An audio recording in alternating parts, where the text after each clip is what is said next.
അപ്പോൾ എല്ലാവരെയും നമ്മുടെ ഏറ്റവും പുതിയ വീഡിയോയിലേക്ക് സ്വാഗതം ചെയ്യുന്നു. ഞാൻ ഇന്ന് നിങ്ങളോട് പറയാൻ ഉദ്ദേശിക്കുന്ന വിഷയം ലിബറലിസം. ലിബറലിസം എന്നാൽ എന്ത്?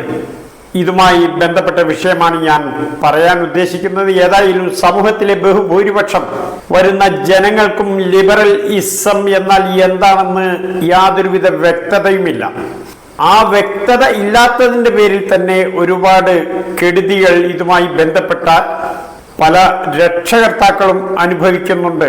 പക്ഷേ അവർ പുറത്ത് പറയുന്നില്ല. പുറത്ത് പറഞ്ഞാൽ നാണക്കേടാണ്. അതുകൊണ്ട് ഇങ്ങനെ ഒരു വീഡിയോ ചെയ്യാൻ ഞാൻ നിർബന്ധിതമായതാണ്. വീഡിയോ പൂർണ്ണമായി കാണുക. കണ്ടതിന് ശേഷം ഇതിലെ എന്തെങ്കിലും ന്യൂനതകളോ പോരായ്മകളോ ഉണ്ടെങ്കിൽ കമന്റിലൂടെ എന്നെ അറിയിക്കുക. അപ്പോൾ നമുക്ക് വീഡിയോയിലേക്ക് പോകാം. അപ്പോൾ ഞാൻ നിങ്ങളോട് ചോദിക്കുന്നത് ലിബറലിസം എന്നാൽ എന്ത്? അത് ഒന്നുകൂടി വ്യക്തമായി പറഞ്ഞാൽ, ഏതൊരു വ്യക്തിക്കും മനസ്സിലാകുന്ന ഭാഷയിൽ പറഞ്ഞാൽ തീർത്തും ആഭാസത്തിൽ അധിഷ്ഠിതമായ ഒരു ജീവിത രീതിയെയാണ് ലിബറലിസം എന്ന വാക്കുകൊണ്ട് ഉദ്ദേശിക്കുന്നത്. ആഭാസം എന്ന് പറഞ്ഞാൽ തീർത്തും മൃഗങ്ങളെ പോലെ ജീവിക്കുന്ന ഒരു ജീവിത രീതി. ആർക്കും ആരുമായും എന്ത് പ്രവൃത്തികളിലും ഏർപ്പെടാം. അതൊരു കുറ്റകൃത്യമല്ല, അതൊരു തെറ്റല്ല എന്ന് മാത്രമല്ല, അതാണ് ശരി, അത് മാത്രമേ ശരി ഉള്ളൂ എന്ന് വാദിക്കുന്ന ഒരു സമൂഹമുണ്ട്. ആ സമൂഹത്തിന്റെ കാഴ്ചപ്പാടാണത്. അത് ഇന്ന് നമ്മുടെ രാജ്യത്തൊക്കെ അങ്ങിങ്ങായി വന്നു തുടങ്ങിയിട്ടേറെ കാലമായി എങ്കിലും കേരളം ഇതിൽ നിന്നും വ്യത്യസ്തമാണ്. കേരളം അച്ഛൻ, അമ്മ, പാപ്പ, ഉമ്മ, സഹോദരങ്ങൾ, കുടുംബം എന്ന ഒരു വ്യവസ്ഥിതിയിൽ ജീവിച്ചു പോരുന്നതാണ്. പക്ഷേ ഈ കേരളത്തിലും ഇതിൻ്റെ ലക്ഷണങ്ങൾ കണ്ടു തുടങ്ങിയിട്ടുണ്ട്. ഇതിനെ മുളയിലെ നുള്ളിയില്ലെങ്കിൽ ഇത് വലിയൊരു ആപത്താണ്. ഈ ലിബറലിസം എന്ന് പറയുന്ന സംഭവം ആഗോള കമ്മ്യൂണിസത്തിന്റെ, ഒരു ഗ്ലോബൽ കമ്മ്യൂണിസത്തിന്റെ ഒരു ബൈ പ്രോഡക്റ്റ് ആണ്. ലോകത്ത് കമ്മ്യൂണിസം വിജയിക്കണമെങ്കിൽ, കമ്മ്യൂണിസം ലോകമെമ്പാടും പടരണമെങ്കിൽ ജനങ്ങൾ ലിബറലിസത്തിന്റെ പാതയിലൂടെ സഞ്ചരിച്ചേ പറ്റൂ എന്ന കാഴ്ചപ്പാടിലൂടെ കമ്മ്യൂണിസ്റ്റ് ആചാര്യന്മാർ നെയ്തെടുത്ത ഒരു സംവിധാനമാണ് ഇത് ഇന്ന് ലോകത്ത് ഏറ്റവും കൂടുതൽ ലിബറലിസത്തിന്റെ കെടുതികൾ അനുഭവിക്കുന്ന രാജ്യം ഏത് എന്ന ചോദ്യത്തിന് ഒരേ ഒരു ഉത്തരമേ ഉള്ളൂ. ഏറ്റവും കൂടുതൽ കെടുതികൾ അത് അമേരിക്കയാണ്. അമേരിക്കയിലെ മൊത്തം ജനസംഖ്യയുടെ 45% തൻ്റെ കുട്ടിയുടെ തന്ത ആരാണെന്ന്, അച്ഛൻ ആരാണെന്ന് അറിയാൻ പാടില്ലാത്തവരാണ്. അതായത് ആർക്കും ആരുമായും എന്തുമാകാം. മൃഗങ്ങൾ എങ്ങനെയാണല്ലോ ആ രീതിയിൽ ജീവിക്കാം. ഈ ജീവിതം ഒന്നേയുള്ളൂ, അത് ഈ ഭൂമിയിൽ തീരും. ഈ ഭൂമിയിലെ ജീവിതത്തിന് ശേഷം മരണാനന്തരം പിന്നെ മറ്റൊരു ജീവിതമില്ല എന്നും, അതുകൊണ്ട് പരമാവധി ആസ്വദിച്ച് ജീവിക്കുക എന്നുള്ളതാണ് ലിബറലിസത്തിന്റെ ആകപ്പാടെയുള്ള സത്ത. ആയതുകൊണ്ട് അമേരിക്കയിലെ ജനസംഖ്യയുടെ 45%-നും തൻ്റെ അച്ഛനാരാണെന്ന് അറിയാൻ പാടില്ലാത്ത ഒരു അപകടകരമായ സാഹചര്യത്തിലൂടെ മുന്നോട്ട് പോകുന്ന ഒരു രാജ്യമാണ്. വിദ്യാഭ്യാസം ഉണ്ടായതുകൊണ്ട് കാര്യമില്ല. വിദ്യാഭ്യാസം വിവരത്തിന്റെയും സംസ്കാരത്തിന്റെയും മാനദണ്ഡമല്ല എന്നുള്ളത് വ്യക്തമാണ്. വിദ്യാഭ്യാസം എന്ന് പറഞ്ഞാൽ പുസ്തകത്തിലുള്ളത് കാണാതെ പഠിക്കുക, അത് ഉത്തരക്കടലാസിൽ അത് അതേപടി ഛർദ്ദിച്ചു വെക്കുക, അവന് 1ാം റാങ്ക് കിട്ടും. അതാണ് വിദ്യാഭ്യാസം. അതുകൊണ്ട് സംസ്കാരവും അറിവും വിവേകവും വിവരവും ഉണ്ടാകണമെന്നില്ല. ഇത് രണ്ടാണ്. ഒന്നുകൂടി വ്യക്തമായി പറഞ്ഞാൽ ഇതൊരു വ്യഭിചാര കൂട്ടായ്മയാണ്. വ്യഭിചാരം നിഷിദ്ധമല്ല എന്ന് വിശ്വസിക്കുന്ന, ദൈവത്തിലും ഈശ്വരനിലും ഒക്കെ വിശ്വാസമില്ലാത്ത 100% നിരീശ്വരവാദികളുടെ കാഴ്ചപ്പാടാണ്. ഇത്തരം കാഴ്ചപ്പാട് ഇവിടെ വെച്ച് പുറപ്പിക്കാൻ പാടില്ല എന്നതാണ് എൻ്റെ അഭിപ്രായം. ആയതുകൊണ്ട് രക്ഷകർത്താക്കളുടെ ജാഗ്രതയ്ക്ക് ഇതിൻ്റെ ലക്ഷണങ്ങൾ കാര്യമായിട്ട് കാണുന്നുണ്ട്. ഇപ്പോൾ കോളേജുകൾ കേന്ദ്രീകരിച്ച് നാം ഒരു പരിശോധന നടത്തിയാൽ നമുക്ക് വ്യക്തമാകും. പല സംഭവങ്ങളും അവിടെ ഇതുമായി ബന്ധപ്പെട്ടുള്ള സംഭവങ്ങൾ കാണാൻ സാധിക്കും. അതുകൊണ്ടാണ് ഞാൻ ഇങ്ങനെ ഒരു വീഡിയോ ചെയ്യാൻ നിർബന്ധിതമായത്. ഇത് ചെയ്യണമെന്ന് എനിക്ക് ആഗ്രഹമുണ്ടായിട്ട് ചെയ്തതല്ല. കാരണം എൻ്റെ വളരെ അടുത്ത ബന്ധുക്കൾ പോലും എൻ്റെ വീഡിയോ കാണുന്നുണ്ട്. അവർ ഞാൻ പറയുന്ന ഈ കാര്യങ്ങളൊക്കെ അവർ കേൾക്കുമല്ലോ എന്ന് ആലോചിക്കുമ്പോൾ ഇത്തരം ഒരു വീഡിയോ ചെയ്യാൻ മനസ്സ് വരില്ല. എങ്കിലും ചെയ്യാതിരിക്കാൻ നിർവാഹമില്ല. അതാണ് ഇപ്പോഴത്തെ അവസ്ഥ. ഇന്ത്യയിൽ എയ്ഡ്സ് എന്നു പേരുള്ള മാറാരോഗം ശക്തമായി കടന്നാക്രമിച്ചപ്പോൾ ഇത്തരം പ്രവർത്തനങ്ങൾക്കെതിരെ ശക്തമായ ക്യാമ്പയിനുകൾ നടന്നു. ആ ക്യാമ്പയിനിന്റെ ഭാഗമായിട്ട് ജനങ്ങൾ ജാഗ്രത പാലിക്കുകയും ഈ അസുഖം ജനങ്ങളിൽ നിന്ന് ഏതാണ്ട് തീർത്ത് വിട്ടുമാറുകയും ചെയ്യും. എങ്കിലും ഇന്ത്യയിലെ മെട്രോപൊളിറ്റൻ സിറ്റികളിൽ ഇപ്പോഴും ദൃശ്യമാണ് എയ്ഡ്സ് രോഗികൾ. അതുകൊണ്ട് മൃഗങ്ങളല്ല മനുഷ്യർ. മൃഗങ്ങൾ ജീവിക്കുന്നത് വിശേഷബുദ്ധി ഉപയോഗിച്ചല്ല, അവർക്ക് ദൈവം അറിഞ്ഞു കൊടുത്തിരിക്കുന്ന ജനിതക കോഡുകൾ ഉപയോഗിച്ചാണ് മൃഗങ്ങൾ ജീവിക്കുന്നത്.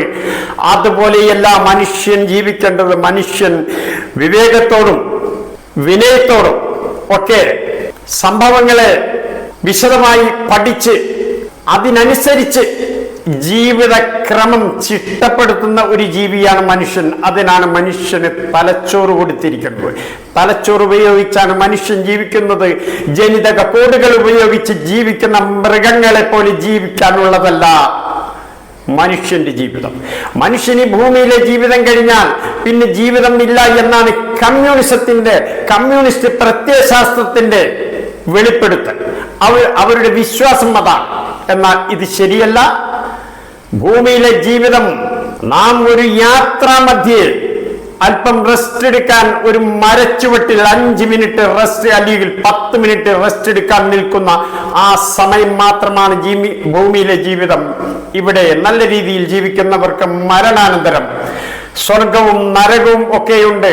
നല്ല രീതിയിൽ ജീവിക്കുന്നവർക്ക് സ്വർഗവും, മോശപ്പെട്ട രീതിയിൽ ജീവിക്കുന്നവർക്ക് നരകവും ഉറപ്പാണ്. ഇതൊരു യാഥാർത്ഥ്യമാണ്.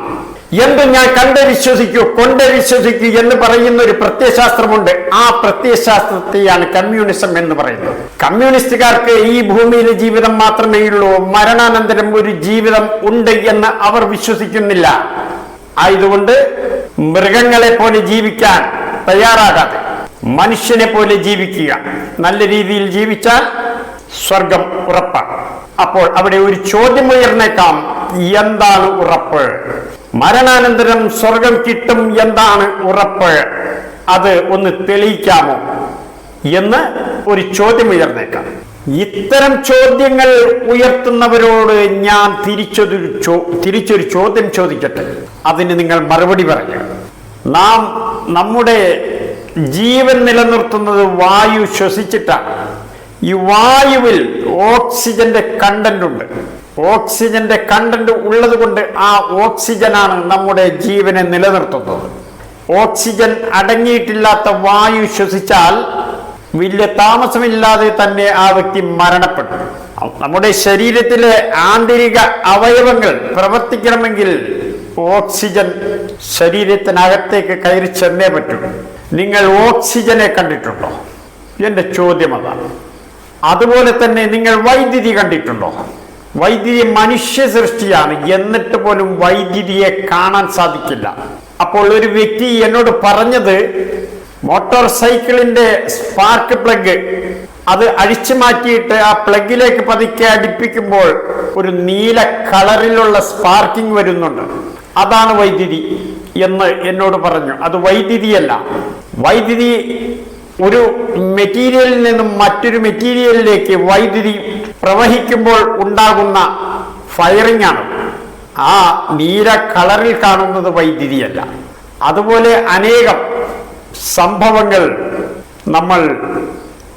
നമുക്ക് ദർശിക്കാൻ സാധിക്കാത്ത സംഭവങ്ങൾ നാം അനുഭവിച്ചറിയുന്നുണ്ട്. എല്ലാം കണ്ടേ വിശ്വസിക്കൂ എന്ന് പറഞ്ഞാൽ അത് അസാധ്യമാണ്.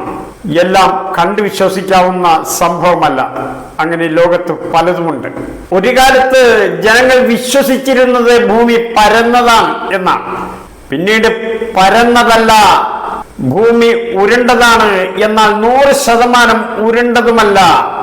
അതാണ് ഭൂമിയുടെ ആകൃതി എന്ന് കണ്ടെത്തിയിട്ട് അധികം നാളായില്ല. അപ്പോൾ ഇതുപോലെ പല വിശ്വാസങ്ങളും നാം മാറ്റിയെടുക്കേണ്ടതുണ്ട്. അപ്പോൾ ഇപ്പോൾ ഇത് കൂടുതൽ ശക്തമായിട്ട് ഉയർന്നു വരാനൊരു കാരണമുണ്ട്.